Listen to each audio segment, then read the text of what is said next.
This film follows a study of life in medieval times, carried out by a class of 28 children, aged 9 to 10 years, with their teacher, Mrs.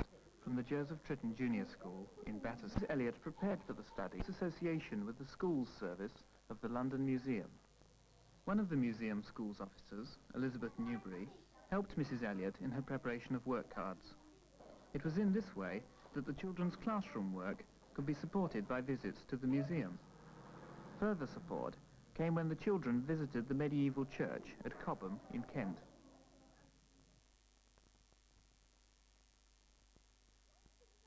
Oh, no, that's what we were talking about that morning when those houses come out. And they pour everything in the gutters. The children made initial contact with the subject through books that Mrs. Elliot had especially selected for the class library. She then encouraged the children, through the use of books and work cards, to develop their own areas of interest.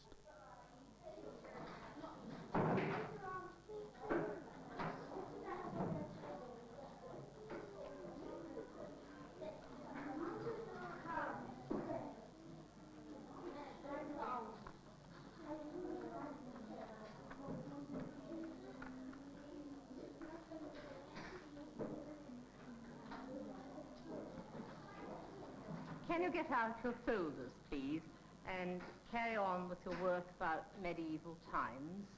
If you haven't got anything to do, come and choose another work card. But I think you've all got something to carry on with. Are you all right here? Yes, well, you see, the thing is, Addie, they didn't have a lot of furniture in medieval times. It wasn't until the next century that they made chests of drawers. They didn't have drawers in those. It was just boxes with lids, chests for keeping things in, you see. So that's why you're finding it difficult to find furniture. They didn't have a lot of furniture. And what are you doing? I'm doing cooking in the Middle Ages, actually, but I'm really interested in furniture. I'm doing a map of the plague travelling to England. Markets and fairs. I'm doing pilgrims.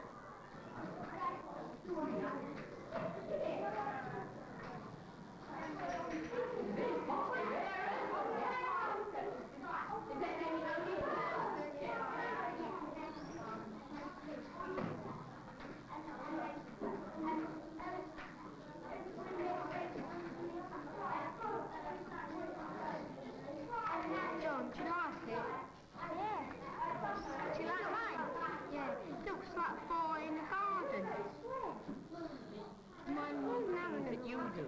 And they didn't have many decorations. They used to use stitching to make pictures, tapestries. And a lot of it began because we had so much wool in medieval times.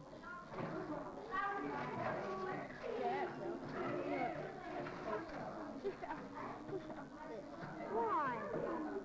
Look, you can look left in there.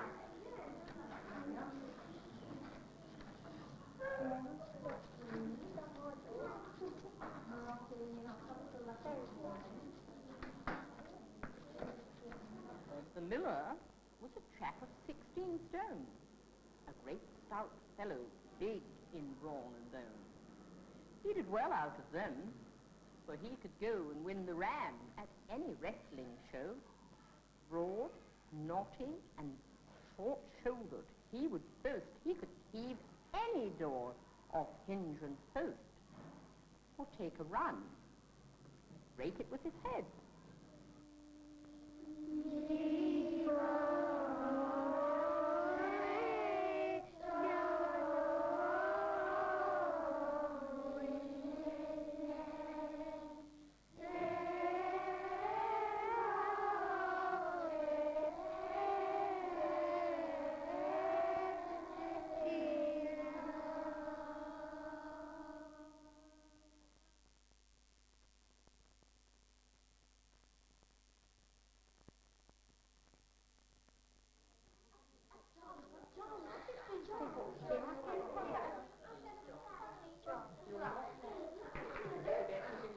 what do you think?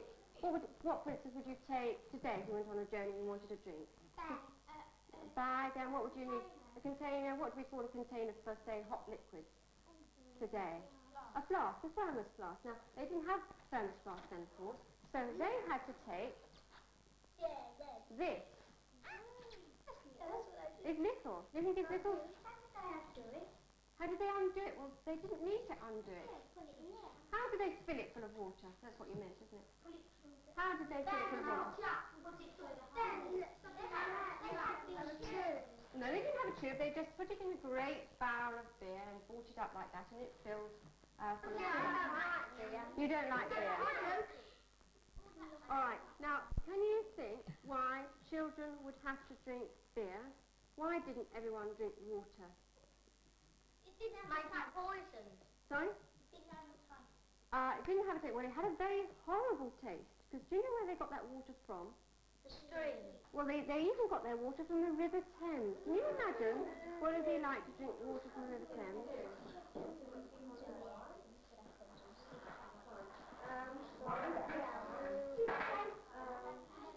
A dagger, yes. And we would never go out into the streets, say shopping or anything like that, without being armed with a dagger. Why?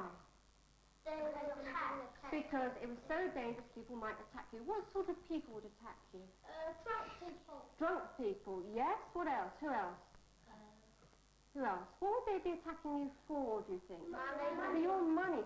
People were really poor if they were poor then, and they certainly need something like a dagger. Here's something, look, which is very, very small. Like this. It looks like a whistle. Well, it's not actually a cat. It's a whistle. How did you know, Desmond? Yes, he's got a hole in his tail there. He's got a hole in the top of his head. Now, this little whistle, what's he being made into? What animal is this? An owl, that's right. And what's he made out of? Glass. No, not glass. Now, think about it, Robert. What have I got here? Clay. That's right. Clay with a green glaze, just like the money box. And this would have belonged to an apprentice, perhaps one of you. Don't forget, boys, you'd almost be working by now. And you'd have had this whistle to play with. On we come to the food then. And I know you've been jolly interested in this, and you can all tell me what it is. Ever so heavy. A cauldron, that's right. And what can you tell me about this cauldron? It was Very heavy. Sorry? It was hanged on. That's right, it was suspended from the roof by what? By chain. Where did the chain join onto? No, look carefully. On these handles here, that's right there. They stir the meat in the cauldron with this special... Do you see the way it's curved? That's, can anyone guess why it is curved? That's right, so pick it up, that's right, let it drain, and then just like your mum does, and then she take it over here and put it on a plate for eating.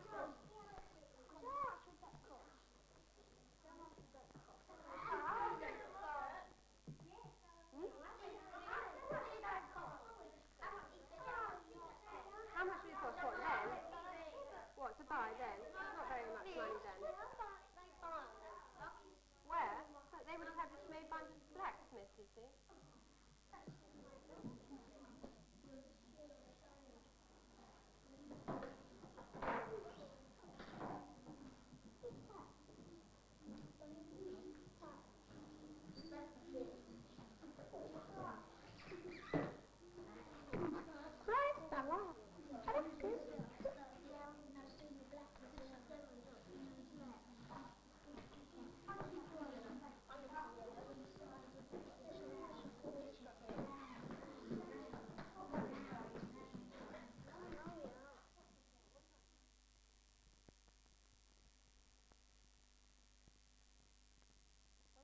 Cobham's Church. We'll be looking at the churchyard as well. And you always find shrubs and trees in churchyards, and they're there for a reason. They didn't just grow there. The yew here, this always grows in churchyards because it was a good tree to grow. It could keep the wind and the gales off the church and protect it.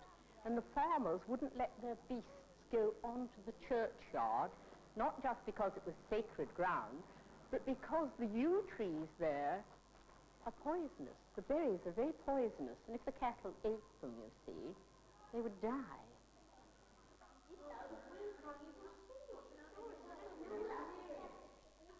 You've got to. I don't know.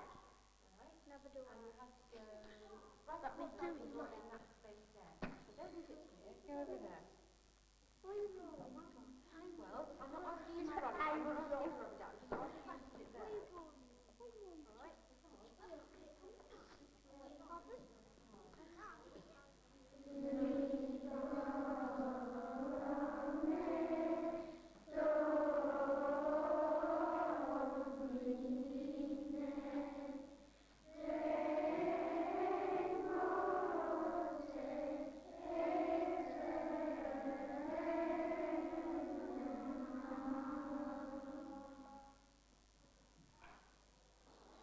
Look at all these snowdrops.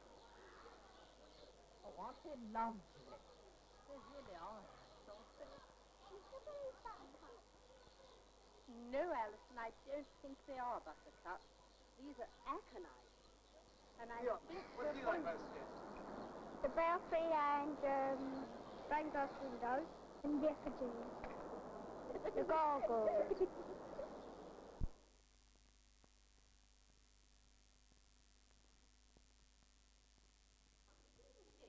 In Battersea, 600 years ago. Do you know what you would have done for a living? Farming. You would have all farmed. Now, can you imagine that in Battersea today? No. Imagine being a farmer in Battersea. Difficult to imagine. So, if you lived 600 years ago then, you'd know what all this stuff was. Is there anything here you recognise? Yes. Right, good. What do you think we've got here? What are you looking at? Cupboards. Sorry? Cupboards. A medieval bedroom. It's not just a bedroom, is it? It's a room of a merchant's house, and the person who lived in here was very wealthy indeed, much richer than you or I. And what can you see in his room here? A cupboard, a cradle, and a chest. All right, now very carefully, Dawn, because it's very precious indeed. Can you try and explain to the children what it's like as you're rocking it? What's it feel like? Light. Very light. What's it made of? Wood. And would you be able to rock a baby to sleep in that, do you think, very well? Do you think it's a comfortable bed for your baby? No. What big arrow? That one there. What, the very, that one up there? That's not an arrow. Can you guess what that's called? That's right. You did hit people over the head with it. It's called a mace head. A mace head. And what else can you see? A sword. An axe. Well, let's take them one by one. Hang on. Let's take them one by one. What about that sword you're telling me about then? Long one. That great sword. How many hands do you think it would take to lift? Two. So you really slashed at things and people there. Do you remember we talked about an axe before? Yeah. Well, of course, the axe was even more deadly than the sword. Okay. If you like the knight, just wait for a moment. Now, who would like the farmer? Okay. Could you give those out? Farmer's over there. Who wants the pilgrim? All right.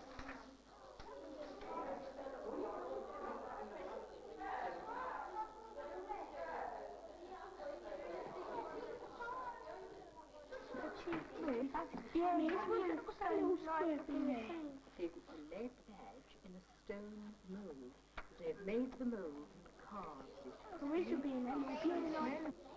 So you ought to put that down there just to make sure you know what it's used for when you get back to school.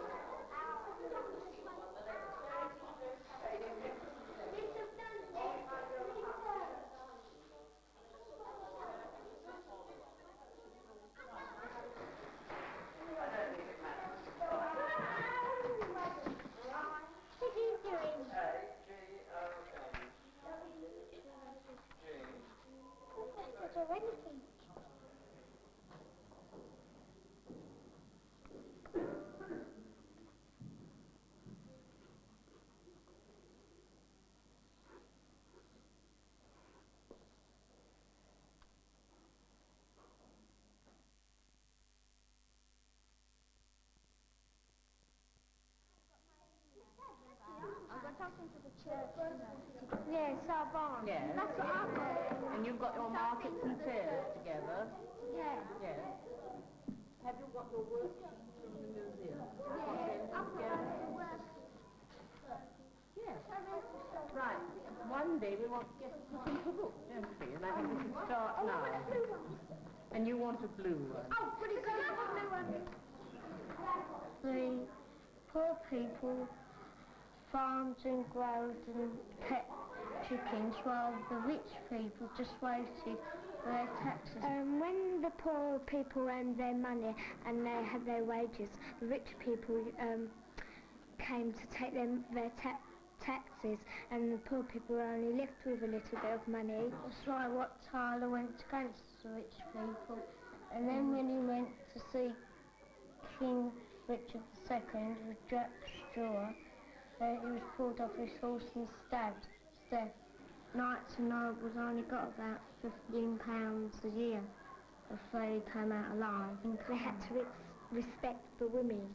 The Black Death started in China and went all over the world, and it went to Russia and from Russia all the way around. And at night time they used to, the fleas and lice that were in the rats used to jump off the rats and go into the people that were sleeping, and they got the plague. They hang some of the crosses on the front door so it could keep the evil spirits away. Look, it's